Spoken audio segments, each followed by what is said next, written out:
Hello everyone. आज हम third type discuss करने जा रहे हैं मेटलर्जी की, that is the conversion of concentrated और इनटू ऑक्साइड फॉर्म। अब तक हम जो पढ़ चुके हैं वो सबसे पहला पढ़ चुके हैं ग्राइंडिंग एंड क्रशिंग, उसके बाद कंसंट्रेट कर लिया हमने और को। अब हम जो पढ़ेंगे वो पढ़ेंगे कन्वर्जन की, जो और है उसको ऑक्साइड फॉर्म में कन्वर्ट करना है। अब ये जो प्रोसेस है ये दो मेथड से होती है। एक मेथड को बोलते हैं कैल्सिनेशन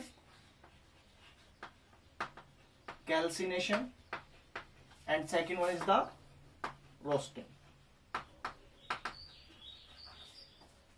अब ये जो नाम लिखे गए हैं कैल्सिनेशन और रोस्टिंग, इसका क्या मतलब है, ये कैसी प्रोसेस है वो देखें। सबसे पहले कैल्सिनेशन के अंदर क्या होता है कि कोई भी और है, जनरली हम इसके अंदर कार्बोनेट और लेते हैं, कार्बोनेट और लिया, उसको हम हीट करते हैं। कार्बोनेट और जो किसी भी मेटल का कार्बोनेट के साथ और है उसको हीट करते हैं, और ये हीट करते हैं, ये करते हैं इन अब्सेंस ऑफ एयर, या मैं बोलूं limited supply of air, limited supply of air. Limited supply of air का मतलब है ऑक्सीजन की क्वांटिटी बहुत कम होनी चाहिए, या अब्सेंस ऑफ एयर मतलब ऑक्सीजन बिल्कुल नहीं होनी चाहिए। एयर का मतलब मेरा यहां से ऑक्सीजन से। तो देखो, मेटल कार्बोनेट को जब हम हीट करेंगे इन अब्सेंस ऑफ एयर या इन अब्सेंस ऑफ ऑक्सीजन, तो क्या होगा, मेटल का ऑक्साइड बनेगा प्लस CO2 गैस है वो इवोल्व हो जाएगी। यानी कि कैल्सिनेशन को मैं लिख सकता हूं, it is the process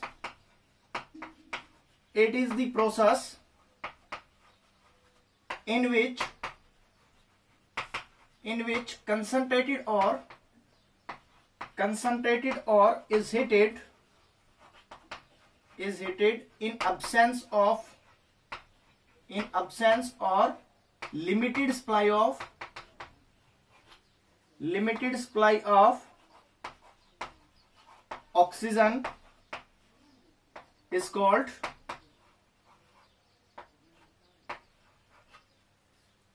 calcination।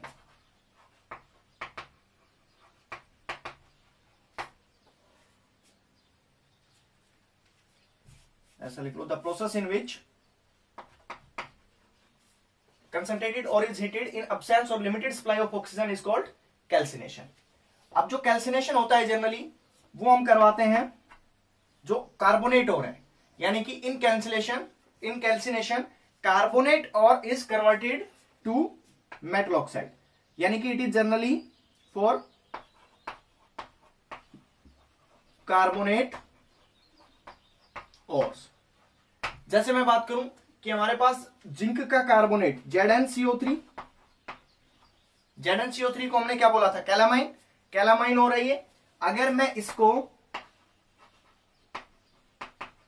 इसको हीट करता हूं इन absence of air, in absence of O2, तो ये किस में कन्वर्ट हो जाएगा, ZnO zinc oxide plus CO2 gas expel हो जाएगी।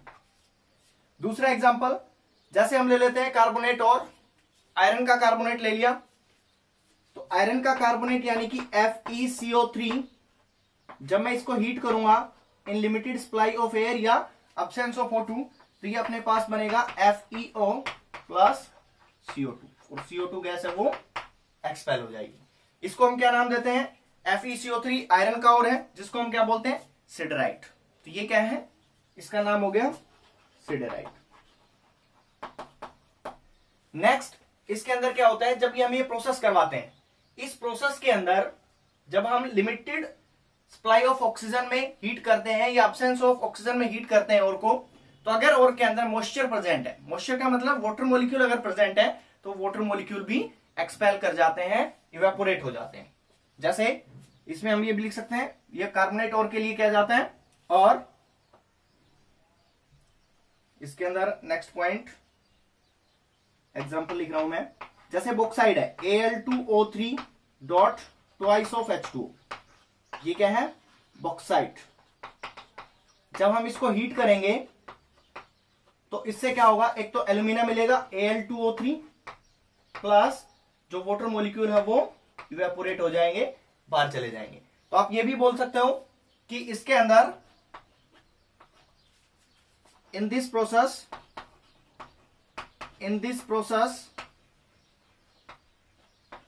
H2O molecules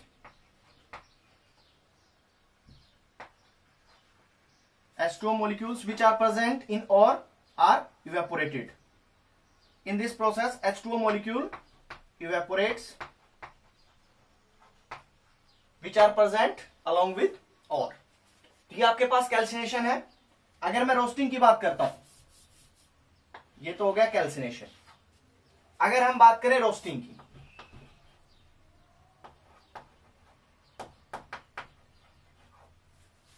तो देखो रोस्टिंग को कैसे डिफाइन करेंगे। रोस्टिंग भी क्या है, एक और को जो कंसंट्रेटेड और है उसको ऑक्साइड में कन्वर्ट करने का मेथड है। लेकिन रोस्टिंग के अंदर हम जनरली सल्फाइड और की रोस्टिंग करवाते हैं और इसके अंदर हीट करते हैं और को इन प्रेजेंस ऑफ एयर, ऑक्सीजन की प्रेजेंस में हीट किया जाता है। जैसे अगर मैं रोस्टिंग की बात करूं कि मेरे पास कोई भी मेटल है और उसका सल्फाइड है, मेटल है और उसका सल्फाइड है, मैं इस तरह से लिख रहा हूं जनरल फॉर्म के अंदर। जब हम इसको हीट करते हैं इन प्रेजेंस ऑफ O2, ऑक्सीजन की प्रेजेंस में जब हम इसको हीट करते हैं तो यहां से मेरे को एक तो मेटल ऑक्साइड मिलेगा, साथ में SO2 गैस है वो इवोल्व हो जाएगी। ये प्रोसेस है रोस्टिंग। यानी कि आप रोस्टिंग को डिफाइन कैसे करोगे, आप लिखोगे it is the process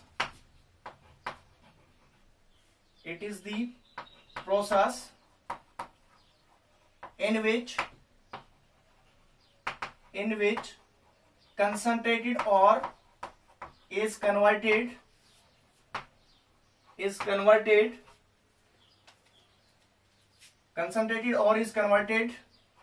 into metal oxide form in presence of O2 when we heat it। या हम ऐसे लिख सकते हैं it is the process in which concentrated ore is heated to convert into oxide form in presence of O2। अब देखो इसके अंदर देखा जाए तो इन प्रेजेंस ऑफ O2 हम इसको क्या करते हैं, हीट करते हैं। जैसे एग्जांपल की बात की जाए तो एग्जांपल मेरे पास है जिंक ब्लेंड ZnS। अगर ये ZnS है, मैंने पहले बोला था कि ये किसके लिए, जनरली सल्फाइड ओर के लिए, तो हम लिख सकते हैं इट इज फॉर सल्फाइड और। सल्फाइड ओर से मतलब है मेरा कि यहां पे जो सल्फर है उसके साथ मेटल का बॉन्ड होना चाहिए। अब फॉर सल्फाइड ओर है तो हम इसको ऐसे लिख सकते हैं, देखो एग्जांपल कि मेरे पास हो गया ZnS प्लस ऑक्सीजन। जब हम इसको हीट करते हैं तो ZnO मिलता है इन presence of oxygen plus SO2 gas evolve हो जाती है। नेक्स्ट है मेरे पास, जैसे दूसरा एग्जांपल लूं गैलेना PbS। अगर इसको भी ऑक्सीजन की प्रेजेंस में हीट किया गया तो यहां से भी अपने पास PbO प्लस SO2 गैस है वो इवोल्व हो जाएगी। यानी कि अगर डिफरेंस की बात करता हूं, दोनों जो मेथड है इनके अंदर डिफरेंस क्या है, तो सबसे बड़ा डिफरेंस तो यही है कि ये अब्सेंस ऑफ एयर है और ये प्रेजेंस ऑफ एयर है। दूसरी बात, इसके अंदर कार्बोनेट और की हीटिंग की जाती है इन अब्सेंस ऑफ एयर, इसके अंदर सल्फाइड और की हीटिंग की जाती है इन प्रेजेंस ऑफ एयर। एग्जांपल ये आपके सामने है, इसके अंदर जैसे वाटर मॉलिक्यूल रिमूव हो गए थे, इवेपोरेट हो गए थे, सेम केस अगर मेरे पास और के अंदर ऐसी इंप्यूरिटी है जिनका ऑक्साइड वोलेटाइल है, ध्यान से सुनना, और के साथ अगर ऐसी इंप्यूरिटी है जिनका ऑक्साइड वोलेटाइल है तो वो भी क्या हो जाएंगी, यहां से रिमूव हो जाएंगी, एक्सपेल हो जाएंगी। कैसे, जैसे एग्जांपल कि अगर मान लो इंप्यूरिटी प्रेजेंट है अपने पास, सल्फर की इंप्यूरिटी प्रेजेंट है किसके साथ, इस ओर के साथ, तो अगर मैं ऑक्सीजन की प्रेजेंस में हीट करूंगा तो ये भी ऑक्सीजन की प्रेजेंस में हीट हो जाएगी और यहां से क्या मिल जाएगा, SO2, ये एक्सपेल हो गई। ऐसे ही जैसे AS है, आर्सेनिक की अगर इंप्यूरिटी प्रेजेंट है, अगर ये भी ऑक्सीजन के साथ हीट होगा तो ये बन जाएगा AS2O3, जो कि क्या होता है, वोलेटाइल। तो ये ऑक्साइड इनके वोलेटाइल थे, ये जो इंप्योरिटी है इनके ऑक्साइड वोलेटाइल है, तो जब हम रोस्टिंग करवाते हैं तो ये इंप्योरिटी भी क्या हो जाती है, एक्सपेल हो जाती है। तो बेसिकली यही था अपने पास कैल्सिनेशन और रोस्टिंग। याद करने का तरीका, calcination C for cancellation, calcination, and C for carbonate, यानी कि कार्बोनेट और के लिए C for carbonate, C for calcination. तो कार्बोनेट और के लिए कैल्सिनेशन करवाते हैं और सल्फाइड और के लिए क्या करवाते हैं हम, रोस्टिंग प्रोसेस करवाते हैं। अब रोस्टिंग को कैसे याद करेंगे कि जैसे देखो कई बार आपने बहुत सुना होगा रोस्टेड काजू, रोस्टेड बादाम, तो उसके अंदर क्या होता है कि इन प्रेजेंस ऑफ एयर आप उनको क्या करते हो, हीट करते हो, बादाम को हीट करते हो इन प्रेजेंस ऑफ एयर। तो यानी कि रोस्टिंग मतलब एयर, एयर की प्रेजेंस में हम क्या करेंगे, और को हीट करेंगे। तो ये अपने पास ऑक्साइड फॉर्म, ये थर्ड हमारा जो स्टेप था, कन्वर्जन ऑफ और इनटू ऑक्साइड फॉर्म। अब क्या करेंगे हम, तीन प्रोसेस हमने कंप्लीट कर लिए। सबसे पहले ओर को हमने माइन करके निकाला, क्रशिंग ग्राइंडिंग की, उसके बाद कंसंट्रेट किया, कंसंट्रेट करने के बाद हमने उसको ऑक्साइड फॉर्म में कन्वर्ट कर दिया। अब मेरा जो नेक्स्ट स्टेप है वो क्या है कि अब मेटल मेरे को जो मिला है वो ऑक्साइड फॉर्म में मिला है, ZnO मिला है, FeO मिला है, ZnO मिला है, यहाँ पे PbO मिला है, मतलब ऑक्साइड फॉर्म में मेटल है मेरे पास। तो अब मेरे को क्या करना पड़ेगा, एक्सट्रैक्ट करना पड़ेगा इससे मेटल, और इससे जब मेटल एक्सट्रैक्ट करेंगे मतलब ऑक्सीजन को रिमूव करना पड़ेगा। अब ऑक्सीजन को रिमूव करना पड़ेगा तो मेरे को जो नेक्स्ट प्रोसेस है वो है अपनी रिडक्शन। तो हम नेक्स्ट प्रोसेस देखते हैं, that is the reduction of oxide of,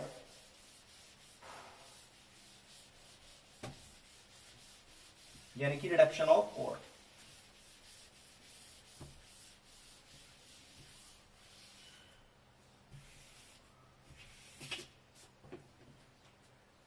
Next is the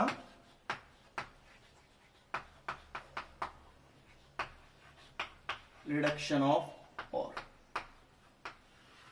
या रिडक्शन ऑफ ऑक्साइड फॉर्म। अब देखो जो रिडक्शन की बात करते हैं हम, इसके अंदर कुछ मेटल होती हैं जिनको हम डायरेक्ट हीटिंग से क्या कर सकते हैं, रिड्यूस कर सकते हैं। कुछ मेटल होती हैं जिसके अंदर रिड्यूसिंग एजेंट डालना पड़ता है। कुछ मेटल ऐसी होती हैं जिनको हीट करना पड़ता है, कुछ को हम इलेक्ट्रोलिसिस मेथड से अलग करते हैं। तो सारी चीजें अलग अलग हैं। ये टॉपिक इंपॉर्टेंट टॉपिक है। इसके अंदर देखो हम कैसे समझेंगे इसको कि जितने भी मेटल है, मेटल को रिड्यूस करवाने के लिए बहुत सारे फैक्टर की जरूरत होगी, बहुत सारे फैक्टर हमें ध्यान में रखने पड़ेंगे। कौन कौन से फैक्टर, कि जो मेटल है उसका बॉइलिंग पॉइंट क्या है, उसका मेल्टिंग पॉइंट क्या है, जो मेटल प्रेजेंट है उसकी रिएक्टिविटी क्या है, उसकी थर्मोडायनेमिक प्रॉपर्टी क्या है। तो ये सारी चीजें हमें ध्यान में रखनी पड़ेंगी। तो इसलिए हम क्या करेंगे, जितनी भी मेटल हैं उनके ऑक्साइड को हम एक सिंपल मेथड, यानी कि सिर्फ एक ही मेथड से रिड्यूस नहीं कर सकते, उनके लिए हम अलग अलग मेथड अप्लाई करेंगे रिडक्शन के लिए। अब किस मेटल के लिए कौन सा मेथड अप्लाई करेंगे वो देखते हैं। देखो आपने सबने पढ़ा है जो रिएक्टिविटी सीरीज हमने पढ़ी थी,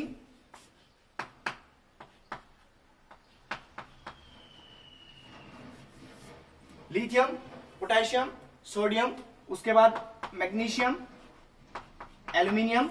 ये सारी की सारी जो मेटल मैंने यहां तक लिखी हैं, ये सारी की सारी रिएक्टिव मेटल है।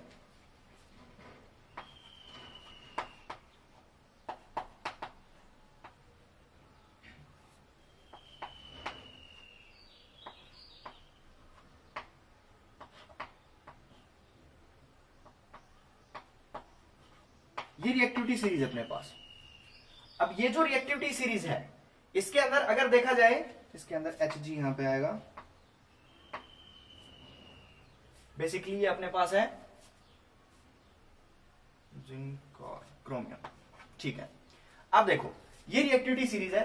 अब ध्यान से देखो कि इसके अंदर अगर मैं बात करता हूं कि जो ऊपर वाली मेटल्स है, यानी कि यहां तक एल्यूमिनियम तक, जो एल्यूमिनियम तक की मेटल है, ये मेटल रिएक्टिव मेटल है, ये मेटल है रिएक्टिव। अगर ये रिएक्टिव मेटल है तो अगर इनका कोई भी मेरे पास कंपाउंड है, इनकी कोई भी फॉर्म है, और उसको जब मैं रिड्यूस करवाने जाऊंगा तो मेरे लिए मुश्किल होगा कि कोई रिड्यूसिंग एजेंट डाला, हीट किया, तो ये रिएक्टिव तो है ही, मैं इनको अलग करने चला था लेकिन ये किसी और के साथ रिएक्ट कर जाएंगे, ये बहुत ज्यादा रिएक्टिव है। तो इनके लिए हम अलग मेथड पढ़ेंगे। दूसरी बात, अगर मैं यहां पे देखता हूं इस कॉपर से नीचे वाली मेटल, कॉपर से जो नीचे वाली मेटल है ये रिएक्टिविटी सीरीज के अंदर सबसे कम है, इनका ऑक्सीडेशन पोटेंशियल सबसे कम है। इसका मतलब क्या है, ये लेस रिएक्टिव है, ये मोर रिएक्टिव, ये वाली मेटल है, दीज आर लेस रिएक्टिव। और ये जो बीच में बच गई, ये सारी की सारी कैसी हैं, मॉडरेटली रिएक्टिव, मॉडरेटली रिएक्टिव। तो इनके लिए, सबके लिए रिडक्शन के मेथड भी अलग अलग होंगे। जैसे देखो कि अगर मैं बात करता हूं इन लेस रिएक्टिव मेटल्स की, तो लेस रिएक्टिव मेटल है, अगर मान लो मेरे पास कोई भी कंपाउंड है, Hg का कंपाउंड है, HgO है, कॉपर का कोई भी कंपाउंड है, उसको मेरे को रिड्यूस करना है। तो रिड्यूस करने के लिए इनसे ऊपर कोई भी मेटल मैं यूज कर सकता हूं, वो मेटल उसको डिस्प्लेस कर देगी और वहां से मेरे को प्योर मेटल मिल जाएगी। तो इस तरह का जो इसके अंदर जो मेथड लगा वो on the basis of reactivity लगा, यानी कि इसके अंदर क्या होगा, इनका कोई सॉल्यूशन होगा, उस सॉल्यूशन के अंदर हम दूसरी मेटल डालेंगे और वो मेटल उसको रिप्लेस कर देगी। तो ये इनको स्टडी करते हैं हम, उसको हम बोलते हैं हाइड्रोमेटलर्जिकल मेथड। ये वाली जो रिएक्टिव मेटल है, इन रिएक्टिव मेटल को हम डायरेक्ट रिडक्शन नहीं करवा सकते।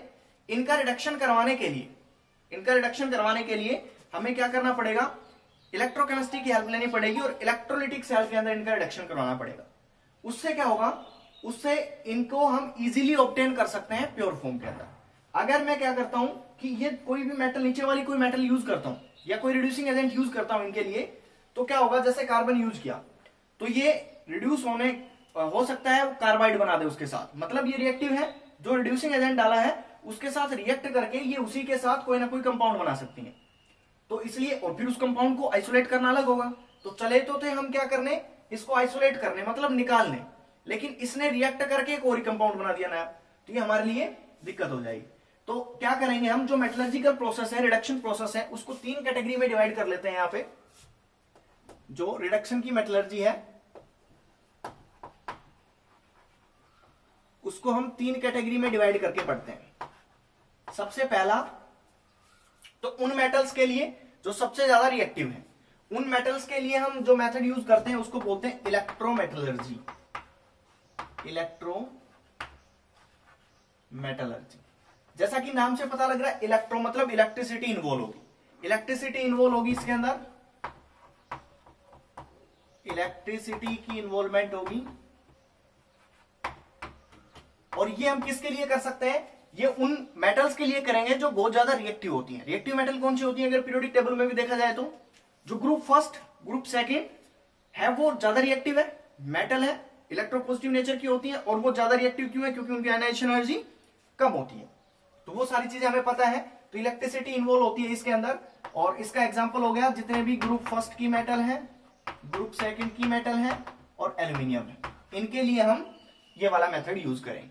इसके अंदर जो रिडक्शन होगा वो रिडक्शन कैसे होगा, इसके लिए हम एक सेल लेंगे, उस सेल के अंदर मेटल की मोल्टन स्टेट डालेंगे और इलेक्ट्रिसिटी प्रोवाइड करेंगे। उसके अंदर इलेक्ट्रॉन रिड्यूसिंग एजेंट का काम करेंगे, कोई मेटल या कोई और कंपाउंड काम नहीं करेगा, इलेक्ट्रॉन क्या करेंगे, रिड्यूस करवाएंगे और वो रिड्यूसिंग एजेंट का काम करेंगे। तो ये इलेक्ट्रोमेटलर्जी हम इनके लिए पढ़ेंगे। अगर मैं बात करता हूं लेस रिएक्टिव मेटल्स की, तो लेस रिएक्टिव मेटल के अंदर हमने बात की कि इसके अंदर क्या होगा, जैसे आपने बहुत अच्छे से पढ़ा है कि कॉपर सल्फेट का कंपाउंड होता था, उसके अंदर जब आप जिंक डालते थे तो जिंक ज्यादा रिएक्टिव है एज कंपेयर टू कॉपर, तो इसको डिस्प्लेस कर देगी और आपको कॉपर मिल गया और ZnSO4 मिल गया। मतलब क्या हुआ, मतलब on the basis of reactivity आपने डिस्प्लेस कर दिया कॉपर को, कॉपर का कंपाउंड था पहले, अब उसको आप कॉपर में लेके आ गए, मेटल के अंदर लेके आ गए। इसका मतलब क्या हुआ कि इलेक्ट्रोमेटल जो इलेक्ट्रोकेमिकल सीरीज है उसके बिहाफ पे या रिएक्टिविटी के बिहाफ पे भी हम इन मेटल्स के अंदर, इन मेटल्स का जो सोल्ट है, इन मेटल्स का जो सॉल्यूशन है किसी भी कंपाउंड के साथ, उस सॉल्यूशन के अंदर इनसे ऊपर वाली कोई भी मेटल यूज कर सकते हैं। और कोई भी ऊपर वाली मेटल यूज करेंगे तो उसके अंदर क्या हो जाएगा, ऊपर वाली मेटल यूज कर सकते हैं और वो उसको डिस्प्लेस कर देगी। इस मेथड को बोलते हैं हम hydrometallurgical method. This is the hydrometallurgy.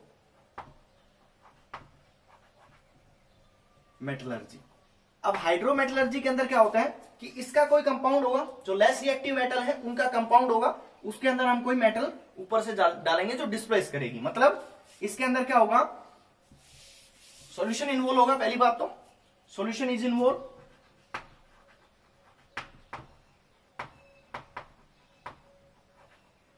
और इस इसके अंदर हम क्या डालने वाले हैं, इसके अंदर हम डालने वाले हैं कोई भी metal according to electrochemical series. तो अकॉर्डिंग टू इलेक्ट्रोकेमिकल सीरीज हम कोई भी मेटल इसके अंदर डालेंगे जो डिस्प्लेस करवाएगी। ये मेथड किसके लिए अप्लाई करेंगे, ये मेथड अप्लाई करेंगे जिनकी रिएक्टिविटी कम होती है, यानी कि जैसे एग्जांपल हो गया Cu, Hg, Au, Ag, generally इनके लिए अप्लाई करें। अब मेरे पास बात आती है मॉडरेटली रिएक्टिव मेटल्स। अब मॉडरेटली रिएक्टिव मेटल्स के अंदर जिंक, क्रोमियम, आयरन, पीबी, इनके अंदर क्या होता है कि हमें रिड्यूसिंग एजेंट सेलेक्ट करना पड़ता है कि कौन सा रिड्यूसिंग एजेंट डालें, कौन सी मेटल डालें। और रिड्यूसिंग एजेंट डालने के बाद उसको हीट किया जाता है, रिड्यूसिंग एजेंट डाला जाता है, तब इनका जो ऑक्साइड है वो प्योर मेटल की फॉर्म में या मेटल की फॉर्म में कन्वर्ट होता है।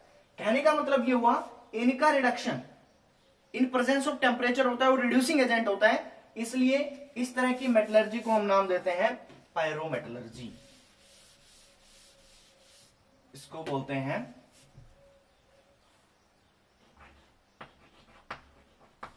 पायरोमेटलर्जी। अब ये जो पायरोमेटलर्जी है इसके अंदर क्या होता है, टेम्परेचर इन्वॉल्व होता